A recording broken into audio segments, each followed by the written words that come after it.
আজকে না সারা দিনটা এরকম, একটুও রোদ্দুর উঠলো না জানো। আর এরকম না গ্লুমি ওয়েদারে ভীষণ সেদ্ধ ভাত খেতে ইচ্ছে করে। তাই খুব সিম্পল একটা লাঞ্চ করলাম। মিক্স ভেজটা আজকে দারুণ বানিয়েছিলাম, তো ওইটা দিয়ে খুব ভালো করে একটা খাওয়া দাওয়া করে নিলাম। বিকেলবেলা একটু রেডি হলাম হাজব্যান্ডের একটা বন্ধুর বাড়িতে যাব বলে। আম, একদম পাশেই, বাট আজকে এত হাওয়া তো, তাই জন্য বেশ একদম প্রপার ওয়েতে যেতে হবে, কারণ ঠান্ডা লেগে গেলে তো হয়ে গেল আবার। তো তাই জন্য একটু তাড়াতাড়ি করে রেডি হলাম।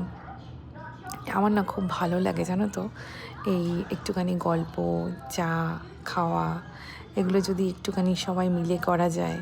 কারণ আমার শ্বশুরবাড়িতেও না এরকম হতো, এই বিকেলের টাইমটা একটু সবাই মিলে গল্প করতে করতে সব কিছু করতাম।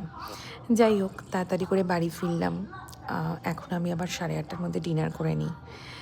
তো আগে নিজে খাবো, তারপর আমি ছেলেকে খাওয়াবো ঝটপট করে। তাই জন্য স্যালাড কাটলাম, সব কিছু অ্যাভোকাডো দিয়ে একটা চিকেন স্যালাড টাইপের বানালাম।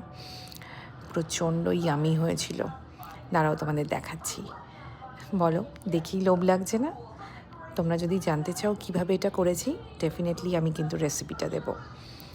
ব্যাস আর কি, আগে তাড়াতাড়ি করে নিজে খেয়ে নিলাম। দেখো, যেভাবে ড্রেস পরে গেছিলাম সেভাবেই আগে হাত পা ধুয়ে খেয়ে নিলাম।